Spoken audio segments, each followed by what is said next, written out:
आज की वीडियो में हम चर्चा करेंगे एसजीबी यानी सोवरेन गोल्ड बॉन्ड के टैक्सेशन के बारे में। बजट 2026 में क्या परिवर्तन हुआ है, ये एक बहुत बड़ा परिवर्तन है और इस परिवर्तन के से हम ये देखना चाहेंगे कि जो ऑलरेडी इसमें इन्वेस्टेड हैं उनके इनकम पे यानी उनके टैक्सेशन पे क्या इसका इम्पैक्ट आता है। मैं डीएम झा, आप देख रहे हैं स्टोन टैक्समैन चैनल। यदि इस वीडियो से आपको कोई नई जानकारी मिले या ये वीडियो पसंद आए, इसको लाइक करें, अपने फ्रेंड्स के साथ शेयर करें, कमेंट बॉक्स में यस लिखें। और यदि आपको लगे कि इसमें ऐसी कोई जानकारी नहीं है जो पहले से आपको नहीं पता थी, कमेंट बॉक्स में नो लिखें। और यदि आपकी रुचि इन्वेस्टमेंट, खासकर म्यूचुअल फंड इन्वेस्टमेंट, टैक्सेशन में केवल डायरेक्ट टैक्सेशन और बैंकिंग में है और अभी तक आपने मेरे चैनल को सब्सक्राइब नहीं किया है, तो मेरे चैनल को सब्सक्राइब करें और ऑल बटन पर क्लिक करें ताकि मेरे सभी नए वीडियो की नोटिफिकेशन आपको लगातार मिलती रहे। इसके टैक्सेशन के बारे में आगे चर्चा करने के पहले इसके बारे में हम जान लें कि आखिर एसजीबी यानी सोवरेन गोल्ड बॉन्ड होता क्या है, जिससे आप उसके टैक्सेशन के इम्पैक्ट को बेहतर ढंग से समझ पाएंगे। Sovereign gold bond reserve bank of India द्वारा इशू किया गया एक इन्वेस्टमेंट ऑप्शन है जिसमें आप इन्वेस्ट करते हैं गोल्ड में। फ़र्क एक ही होता है कि इसके बदले आपको फिजिकल गोल्ड नहीं मिलता है, बल्कि आपको पेपर फॉर्म में या डिमेटलाइज फॉर्म में गोल्ड मिलता है। कि जो बाइंग प्राइस होती है यह डिसाइड होती है Indian Boolean and jeweller association के लास्ट 3 दिन के मार्केट जब क्लोज होता है उसके एवरेज प्राइस से, और उसी हिसाब से जब आप सेल करते हैं तो Indian Boolean and jeweller association के लास्ट 3 डेज के मार्केट जो क्लोजिंग प्राइस होते हैं उसके एवरेज के हिसाब से तय होती है।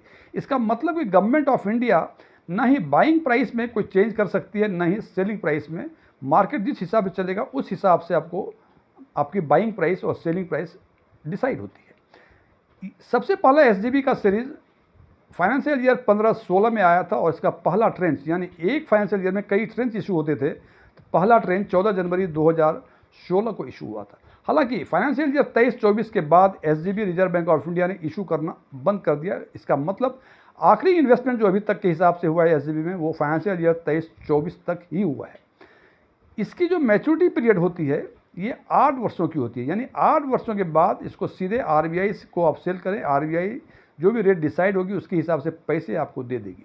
लेकिन आरबीआई ने ये भी कहा है यदि 8 वर्ष के पहले आपको पैसे की ज़रूरत है तो उन्होंने एक ऑप्शन दिया है कि परचेस करने के 5 वर्ष के बाद इसको आरबीआई से सीधे आप बेच सकते हैं, जो भी रेट डिसाइड होगा उसके हिसाब से, और उसकी प्रोसीड आप ले सकते हैं। ये तो हुआ कि सीधे आरबीआई से कैसे आप लें, कैसे आप उसको सेल करें या परचेस करें। लेकिन इसकी ट्रेडिंग सेकेंडरी मार्केट में भी होती है। इसका मतलब यदि आपने एसजीबी बॉन्ड खरीदा है और 5 साल पूरे नहीं हुए हैं तो इसका रेट कोट होता है कैपिटल मार्केट में। वहाँ यदि आपको लगे कि बेचना है तो आप बेच सकते हैं।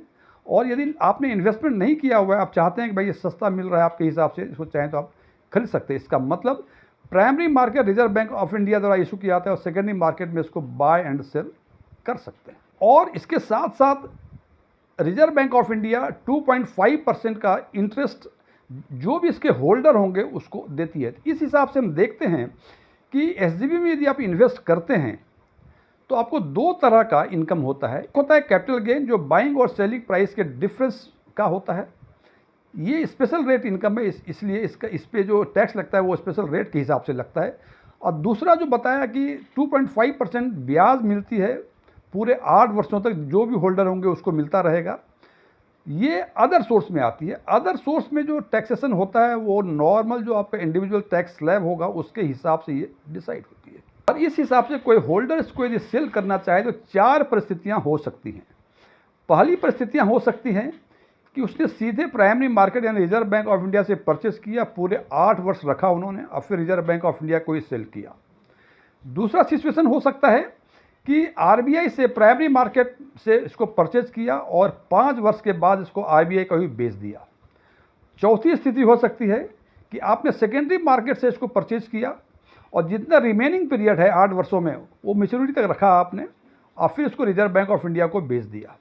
और चौथा स्थिति हो सकती है कि आपने सेकेंडरी मार्केट से खरीदा और मैच्योरिटी के पहले ही उसको बेच दिया।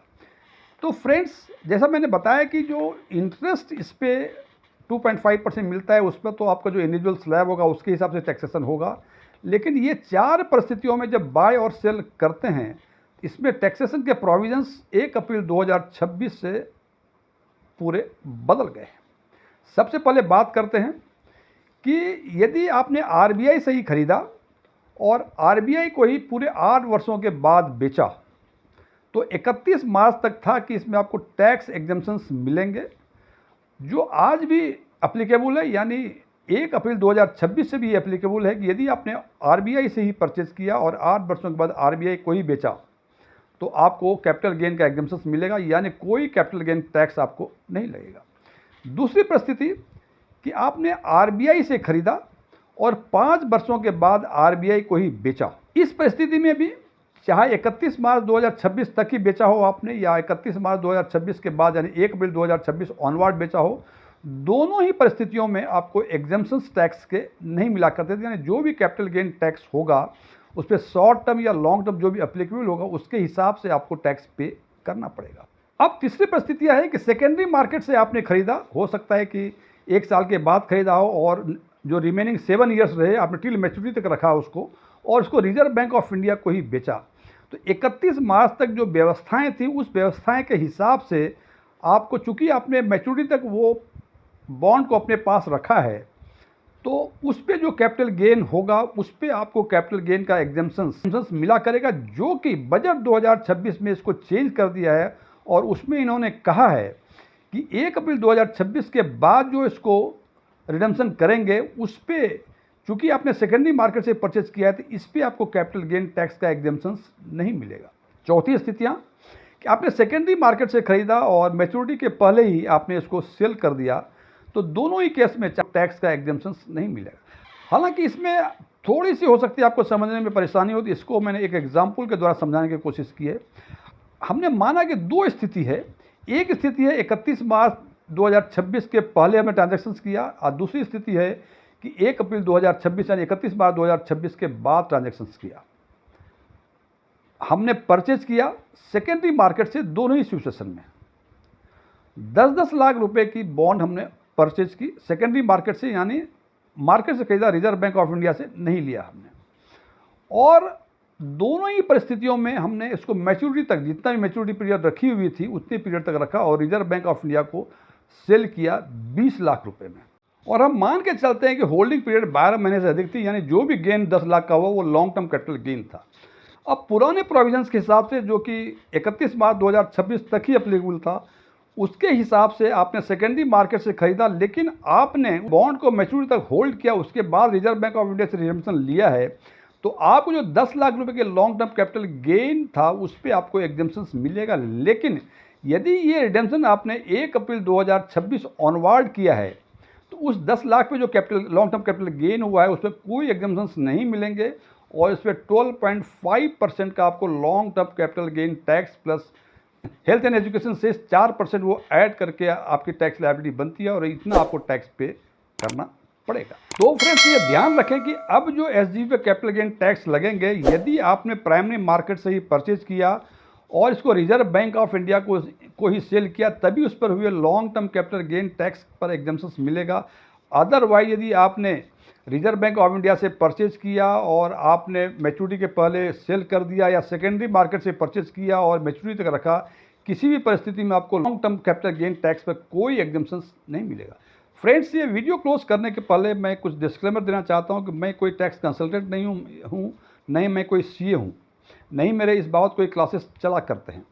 ओपन डोमेन में जो भी इन्फॉर्मेशन अवेलेबल होते हैं उसके बेसिस पे मैं आम लोगों के लिए आम वीडियो बनाया करता हूँ। ये मेरे विचार थे, मेरे विचारों से सहमत होना कोई ज़रूरी नहीं है।